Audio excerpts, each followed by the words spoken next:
কেন্দ্র করে অর্গানিক আতরের চাহিদা বেড়েছে অনেক। তবে আলিফ নামের এই আতরটি অর্গানিক বলে যে বাজারজাত করা হচ্ছে, এটি কতটুকু অর্গানিক দেখতে আমরা যেতে চাই এর কারখানায়। যাত্রাবাড়ি ঘুরে কারখানার সন্ধান পেলেও ভেতরে ঢুকতে প্রথমেই আসে বাধা। কৌশলে ভেতরে ঢুকলে চোখ কপালে উঠে যাওয়ার চিত্রের দেখা মেলে। এখানে নেই কোনো আগর গাছ, ফুল বা গাছের নির্যাস বের করার যন্ত্র।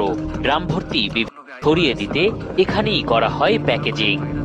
কেমিক্যাল কেমিক্যাল ইন্ডিয়া ট্রেনারি করে দেয়। কাজের চাপ অনেক বাড়ছে, কারণ আমাদের সিজন তো ঈদের সময় বেশিরভাগ। কেমিক্যাল মিশ্রণের কাজটিও কোনো কেমিস্ট নয়, করছে শিশুরা। তীব্র গন্ধ শুধু এলাকাবাসী নয়, স্বাস্থ্য ঝুঁকিতে ফেলছে এদেরকেও। কত বছর তোমার বয়স? 14।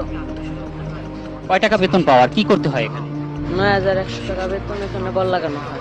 কতদিন এখানে কাজ করো, কি করো? 6 মাস ক্লিনারের কাজ।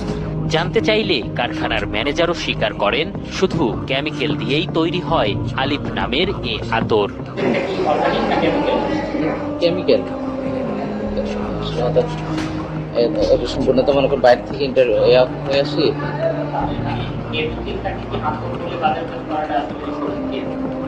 কেমিক্যাল এর আতরে হিসাবে আসে, আতরে কেমিক্যাল কি আতরকে কেমিক্যাল এই ধরনের।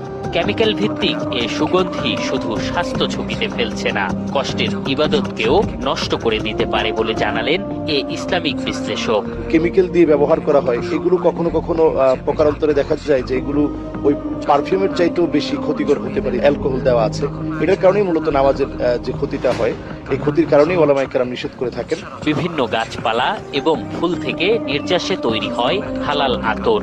তবে বাজারে বর্তমানে ছড়িয়ে পড়েছে কেমিক্যাল মিশ্রণে তৈরি আতর নামের সুগন্ধি।